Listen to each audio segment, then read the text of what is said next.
30. marta u okviru NBA takmičenja u profesionalnoj košarci u Torontu su se susreli Raptors i New Orleans Hornets. Pored duela dva tima imali smo i duel dva košarkaša srpskog porekla. Za New Orleans igra Peđa Stojaković, a za domaćine kluba Raptors igra Raša Nestorović. Obojica su pružili dobru igru. Raša je dao 14, a Peđa je postikao 25 koševa. Pobedili su gosti Hornets sa 118-111. Gosti su dobro održali igru pod kontrolom i zasluženo su pobedili, što je rekao i trener Raptorsa Sam Mitchell, koji je istakao da je Peđa svojim trojkama razbio odbranu Raptorsa. Dragi gledalci, pogledajte zadnje trenutke sa utakmice i intervju dobiven od Peđe Stojakovića i Raše Nestorovića. Kao što vidimo, znatno si uigraniji i uspešniji sa trojkama. Ovo mi je već druga sezona, rekao bi da je prva, u stvari pošto sam prošle godine propustio zbog povrede leđa. Tako da ne mogu da kažem o svojoj igri ništa posebno. U ovu sezonu sam ušao sa malo onako suzdržanijem ritmu, da vidim kako će da mi odreaguju leđa, ali sve ide u dobrom redu. Pa evo, danas si 25 koševa postigao, bio si nezadrživ, kao što kaže trener Raptorsa, pravo iznenađenje. Pa ne znam se, u našoj ekipi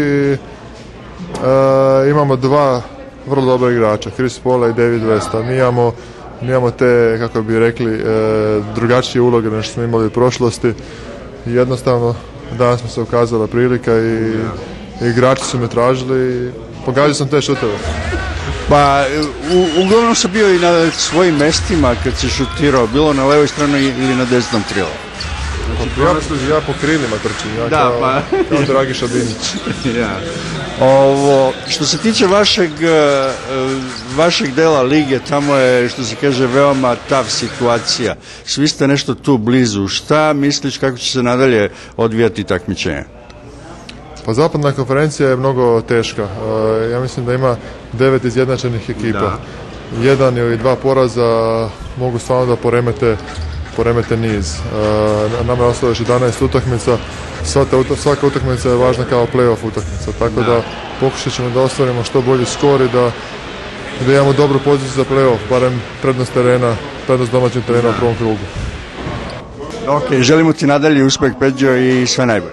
Čao. Pa evo, ovo ti je već druga sezona u Raptorsima, jel? Da. Sve si bolji i bolji na, što se kaže, na opštu radost i srpske zajednice, ali i Raptors navijača. Danas si mogao čak i još jedno 10 više da uguraš. Moglo je, nije išlo, ali to je sastavni deo igre, nekad ide bolje, nekad slabije, ali šta je, tu je ništa. Što je bilo danas, idemo dalje, sledeća utakmica. Kako ocenjuješ poziciju Raptorsa sada i nadalje? Mislim, moglo je i bolje, imali smo malo tih povreda i nismo nikako bili kompletni, ali šta je, tu je, sad smo konačno kompletni i mislim da je pravo vreme pred ovaj play-off da počnemo da igramo kako znamo. Misliš da ćete ući sigurno u play-off? Da, 100%, samo pitanje s koje pozicije. Jel tu onako odmeravate poziciju ili mislite da... Ne, borimo se za to bolji plasman, jer bolji plasman kao trebalo bi da je lakše. U svakom slučaju želimo ti puno sreće nadalje. Hvala.